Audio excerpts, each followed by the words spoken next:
Hi everyone, you're watching Wildix collaboration tutorials. In this video we will see together how to start a web conference. Video conferencing has become an important part of our work lives. Due to work from home trend, but not only. Video conferencing is a key tool for those companies who have offices and teams in different locations. And again, there are many video conferencing solutions available. What makes Wildix unique is that everything is integrated into Wildix collaboration. And this means you create a conference room from collaboration. You invite people, including colleagues, contacts from shared phone books, any external person, from Wildix collaboration. You receive an invitation to participate in a conference into collaboration. Your status changes automatically into Do Not Disturb once you enter a conference room. The benefits are numerous in terms of user experience, in terms of consistency, in terms of having all the tools at hand from within the same access point collaboration. And the very first benefit is that you don't need to install anything, any software, to be able to participate in a conference. The only requirement is that a user who creates a conference room needs at least a business license. To create a new room, click on the blue video conference icon located in the top menu of collaboration. A new dialog opens, and here we can see the conferences previously created by us or to which we were previously invited. To create a new room, click on the plus icon.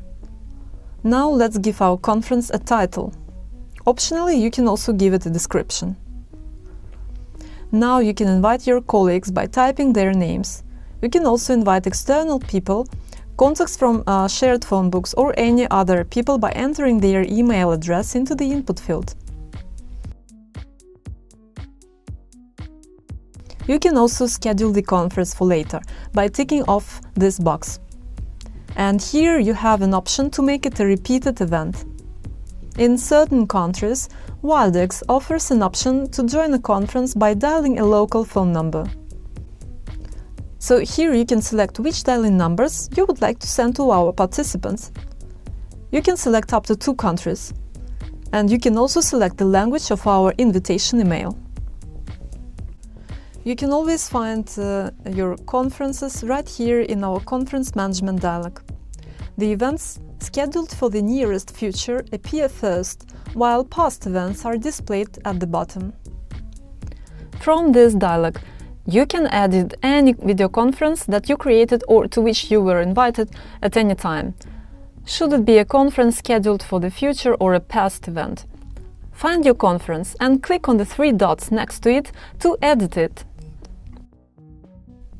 For example, during a conference, you decided to schedule a follow-up meeting with the same people in a week.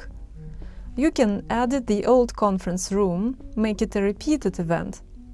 The event will be updated in your calendar, you will get a notification about it, and you will be able to use the same conference room and the same link for your next meeting. At the point when you create a conference room, or when you edit one created by you in the past, you can secure your conference with a password. So enable the checkbox next to Set Conference Password. The system generates the password automatically, but you have the option to change it as long as it meets the security requirements. Save. By the way, we can see now a new icon here in this dialog that shows us that this conference room is protected by a password. You see, under the password we also have the conference PIN now. This PIN is required when you enter the conference via an audio call or from a VisiConf hardware station. Why do we need yet another PIN?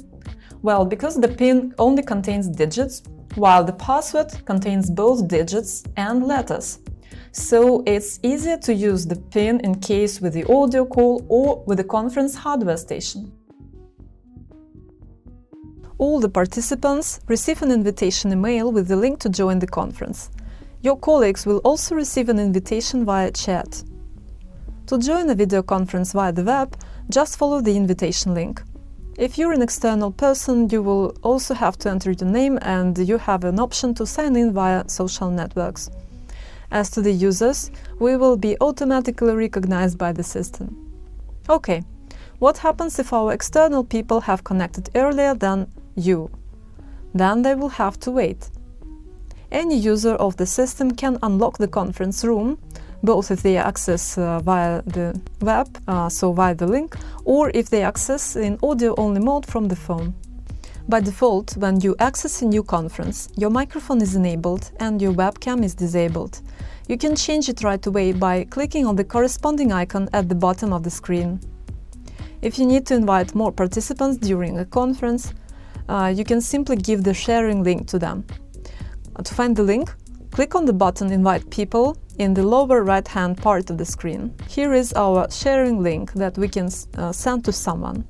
Otherwise, here are our dial-in numbers and the conference ID that we need to give to the person to join via the phone. If your conference is protected by a password, you will also need to give them the PIN. To leave the conference, click on the red X icon in the lower part of the screen. If you want to delete the room, you can do it from our conference dialog in collaboration. Find your room and click on the X icon next to it. And you can only delete the conferences that you created. Old conference rooms are deleted after 30 days of inactivity. And that's all for today. Thank you for watching. I hope it was enough to help you to start off with our VisiConf web conference.